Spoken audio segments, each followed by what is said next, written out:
రూపాయి విలువ భారీగా పతనమైంది. డాలర్ మారకం విలువ 85 రూపాయలకు పతనమైంది. అమెరికన్ డాలర్ బలపడడం, ముడి చమురు ధరలు పెరగడం రూపాయి పతనానికి దారితీసింది. అమెరికా సుంకాల వివాదం నేపథ్యంలో ఎగుమతుల భారం పడటం కూడా రూపాయి పతనానికి కారణమన్న అంచనాలు వ్యక్తమవుతున్నాయి. రూపాయి క్రమంగా బలహీనపడుతున్న తరుణంలో రిజర్వ్ బ్యాంక్ ఆఫ్ ఇండియా త్వరలోనే దిద్దుబాటు చర్యలను ప్రారంభించే అవకాశం ఉన్నట్లు తెలుస్తోంది. రూపాయి మారకం విలువను స్థిరంగా ఉంచే దిశగా తమ నిర్ణయాల్లో మార్పులు చేసే ఛాన్స్ ఉంది.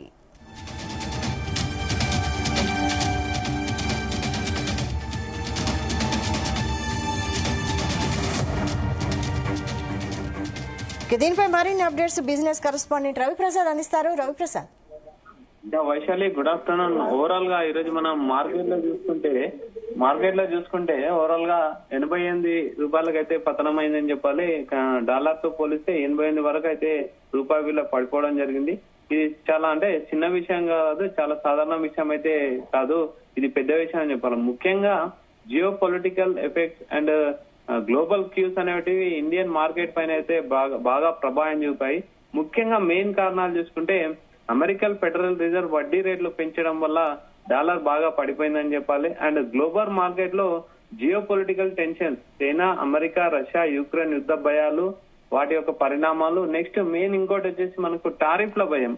అంటే అమెరికా 25% టారిఫ్ నుంచి మొన్న 27వ తారీఖు నుంచి 50% టారిఫ్ ని చేయడం, అఫీషియల్ నోట్ కూడా రిలీజ్ చేయడం, అంటే రష్యాతో మీరు సత్సంబంధాలు పెట్టుకోవడం వల్ల ఇండియా పైన మీకు రివెంజ్ టారిఫ్ అయితే వేస్తున్నామని 50% వేయడం. అంటే మిగతా దేశాలతో కంటే పోలిస్తే, అంటే శత్రు దేశాల కన్నా సరే మనం మిత్ర దేశమైనా సరే మనకు కూడా 50% ఎక్కువగా, అంటే మిగతా దేశాలతో పోలిస్తే మరీ ఎక్కువగా వేయడం అనేది కూడా మన ఇండియన్ ఎకనామీ గానీ ఇండియన్ స్టాక్ మార్కెట్ పైన గానీ పెద్ద ఎఫెక్ట్ చూపించిందని చెప్పాలి. ఇంకా దేశీయంగా కారణాలు చూస్తే క్రూడ్ ఆయిల్ ధరలు పెరగడం కూడా దిగుమతులకు ఖర్చు ఎక్కువైందని ముఖ్యంగా చెప్పొచ్చు. అండ్ విదేశీ పెట్టుబడులు FIIలు అయితే నెట్ బయర్స్ గా నెట్ సెల్లర్స్ గా ఉండడం అయితే బాగా అబ్జర్వ్ చేసినాము. సో గత ఒక వన్ వీక్ సెషన్ చూస్తే ఓవరాల్ గా FIIలు అయితే కంటిన్యూగా సెల్లింగ్ లో, అంటే లక్షల కోట్ల సెల్లింగ్ లో చేయడం కూడా మార్కెట్ ని, అంటే ఇండియన్ మార్కెట్ గానీ ఎకనామీని గానీ బాగా దెబ్బతీసినాయని చెప్పాలి. అండ్ కరెంట్ అకౌంట్ డెఫిసిట్ కూడా పెరగడం అనేది కూడా మనము మెయిన్ రూపాయి విలువ పతనం కావడానికి మరొక కారణంగా ముఖ్యంగా చెప్పొచ్చు. మెయిన్ దీనిపై ప్రభావం చూసుకుంటే పెట్రోల్, డీజిల్, గ్యాస్ ధరలు పెరుగుతాయి, దిగుమతి అయ్యే మొబైల్స్, ఎలక్ట్రానిక్స్, బంగారం ధరలు కూడా పెరిగే అవకాశం ఉందని అయితే ఎక్స్పర్ట్ చెప్తున్నారు. అండ్ ఇంపోర్ట్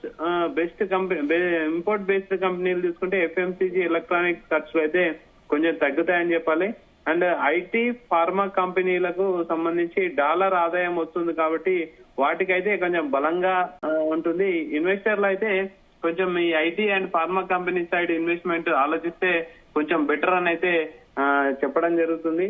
అండ్ ప్రజెంట్ ఇన్వెస్టర్లకు చెప్పేది ఎక్స్పర్ట్స్ ఏంటంటే మార్కెట్ లో వాలిటాలిటీ అయితే బాగా ఉంటుంది, సో ఇన్వెస్ట్మెంట్ చేసేటప్పుడు కూడా కొంచెం అబ్జర్వ్ చేయాలని చెప్పారు. అండ్ భవిష్యత్తులో చూస్తే కూడా రూపాయి విలువ అయితే 90 వరకు కూడా వెళ్లే అవకాశం ఉందని అయితే ఎక్స్పర్ట్స్ చెప్పడం జరుగుతుంది. అయితే దీనిని బేస్ చేసుకొని RBI మార్కెట్ లోకి అయితే డాలర్ సప్లై పెంచుతూ రూపాయిని స్టేబుల్ చేసేందుకైతే చాలా ప్రయత్నాలు, అంటే రూపీని అయితే క్యాష్ ని ఇంజెక్ట్ చేయడం అయితే మనము చాలా రోజుల నుంచి అబ్జర్వ్ చేసాం. ఇంతకు ముందు కూడా చాలా సార్లు మాట్లాడుకున్నాం. దీర్ఘకాలం చూసుకుంటే మన ఎకనామీ ఫండమెంటల్స్ గానీ చాలా బలంగా ఉన్నాయని అయితే ఎక్స్పర్ట్ అయితే చెప్పడం జరిగింది.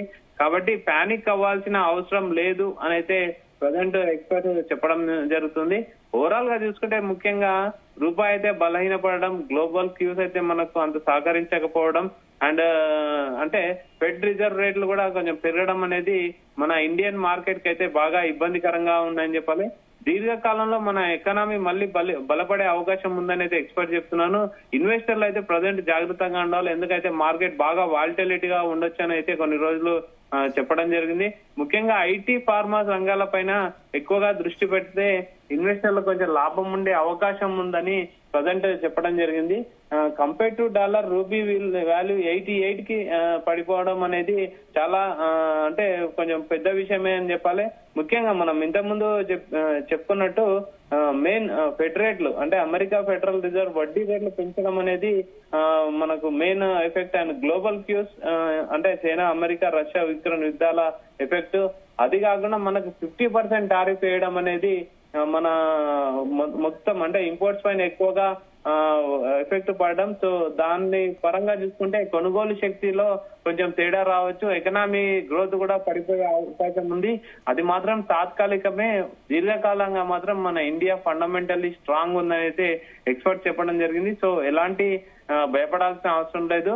వాలిటలీ అయితే కొన్ని రోజులు తప్పదు, అది పెయిన్ అయితే ఖచ్చితంగా భరించాలి అని కూడా నిన్న భరత్ గారి డిఎన్ఏలో కూడా మనం అది చూసాము.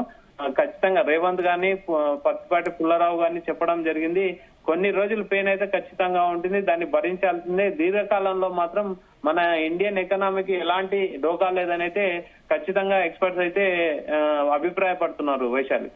అయితే అట్ సేమ్ టైం అమెరికాలో కూడా భారత వస్తువులపై ధరలు పెరుగుతాయి కదా, ఇది ఎవరికి పై ప్రభావం చూపుతుంది?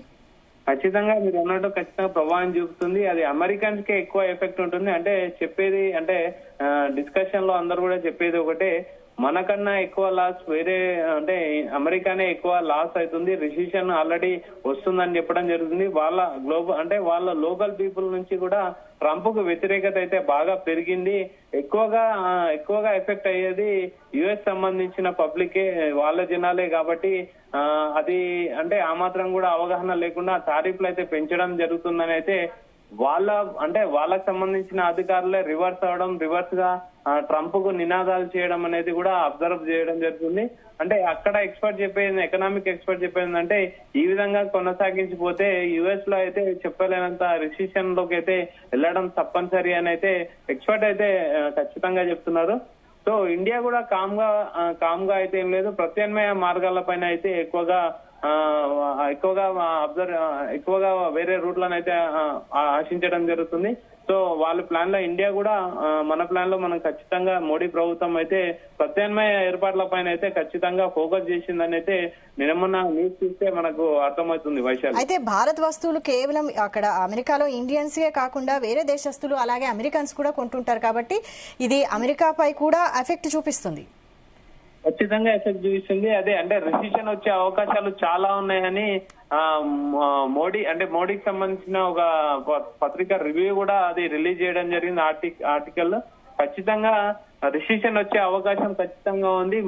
అంటే ట్రంప్ తీసుకునే ఏవైతే విధానాలు ఉన్నాయో అవి లోకల్ పబ్లిక్ పైన అయితే చాలా ఎఫెక్ట్ చూపిస్తున్నాయి.